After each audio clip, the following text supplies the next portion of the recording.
నమస్తే అన్న అందరికీ నమస్కారం. అక్కను చంపిన కేసులో మనం చూసుకుంటే ఒక భారీ ట్విస్ట్ అయితే బయటపడింది. వివరాలేకి వెళితే రంగారెడ్డి జిల్లా రుచిత అనే అమ్మాయిని తమ్ముడి హత్య చేసిన విషయం తెలిసిందే.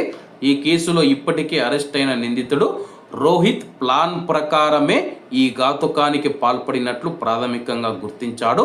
తమ యొక్క ఊరి అబ్బాయిని అక్క ప్రేమించడంతో ఫ్రెండ్స్ వద్ద పరువు పోతుందని భావించాడు. హత్యకు ముందు ఇన్స్టాలో బాగా బతికి పేరు తెచ్చుకునే ఓపిక లేదు, బాగా చంపి ఫేమస్ అయ్యేదే అనే సినీ డైలాగ్తో చేసిన రీల్ని అయితే పోస్ట్ చేయడం జరిగింది.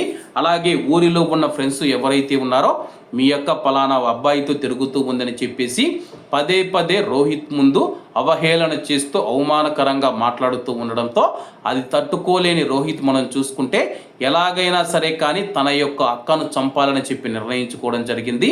ఒక విధంగా మనం చెప్పాలంటే కానీ సమాజం కూడా ఇటువంటి హత్యలలో అయితే భాగస్వామ్యం అవుతూ ఉంది. ఎందుకంటే చాలామంది మనం చూసుకుంటే ఎగతాళి చేయడం, అవహేళన చేయడం, అవమానించడం వంటి వాటితోనే ఈ యొక్క హత్యలు మొదలవుతూ ఉన్నాయి. ముందు సమాజం మారవలసిన అవసరం ఎంతైనా ఉంది. వీలైతే రోహిత్ను అవమానించి అలాగే అతని పరువు పోయేదానికి కారణమైన స్నేహితులకు కూడా జైలు శిక్ష వేయాల్సిన అవసరం ఎంతైనా ఉంది. కాబట్టి అందరూ బాగుండాలి, అందులో మనం ఉండాలి. అందరికీ నమస్తే అన్న, జై హింద్.